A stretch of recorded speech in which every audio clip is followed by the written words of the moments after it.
સુરતમાં શ્રીજી વિસર્જનની તૈયારીઓ. સુરતમાં 21 કૃત્રિમ તળાવો બનાવવામાં આવ્યા. નાની પ્રતિમાઓનું વિસર્જન કૃત્રિમ તળાવોમાં કરવામાં આવશે. સુરત મહાનગરપાલિકા દ્વારા કૃત્રિમ તળાવો બનાવવામાં આવ્યા. શાંતિપૂર્ણ માહોલમાં શ્રીજી વિસર્જન થાય તે માટે તમામ તૈયારીઓ કરાઈ. ભાઈ આપનો પરિચય?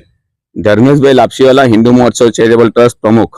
અત્યારે કઈ જગ્યાઓ પર આપ ઉપસ્થિત છો અને ગણેશ વિસર્જનની કઈ રીતે કામગીરીમાં હિન્દુ મહોત્સવ ચેરિટેબલ ટ્રસ્ટ જોડાશે? હાલ આપણે અહીંયા રામજીવાળા કૃત્રિમ તળાવ પાસે ઉભા રહેલા છે. તેની એક સ્થળ વિઝિટ કરીએ છીએ.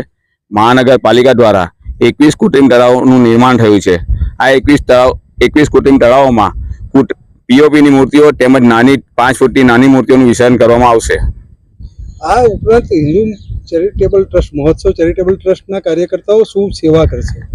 હિન્દુ મહોત્સવ ચેરિટેબલ ટ્રસ્ટના કાર્યકર્તાઓ છેલ્લા 11 દિવસથી સતત કાર્યરત રહ્યા છે. જ્યાં જ્યાં ગણેશ સ્થાપન થયું છે ત્યાં જઈને આયોજકોને થોડા સમજાવવાનો પ્રયત્ન કરે છે કે આપણા વિસ્તારના નજીકના વિસ્તારમાં કૃત્રિમ તળાવમાં વિસર્જન કરો ને જરા મોટી મૂર્તિ લાવીએ જે 5 ફૂટ કે 10 ફૂટની અંદરની મૂર્તિઓ છે જેઓને વહેલી સવારે વિસર્જન યાત્રા કાઢી નાખવા માટે એક અપીલ કરેલ છે. ટ્રાફિક નિયમનમાં કઈ રીતે સહકાર આપશે? ટ્રાફિક નિયમનમાં મારા 1420 જેટલા કાર્યકર્તાઓની નોંધણી થઈ છે, જે લોકો સતત શહેરના વિવિધ વિસ્તારોમાં કાર્યરત રહેશે ને જ્યાં જ્યાં ટ્રક ટેમ્પોનો ટ્રાફિક હશે ત્યાં અડચણરૂપ ટ્રાફિક ક્લિયર કરવાના પ્રયત્ન કરશે. સુરતમાં કેટલા કૃત્રિમ તળાવો બન્યા છે અને કેટલી મૂર્તિઓ વિસર્જન થશે?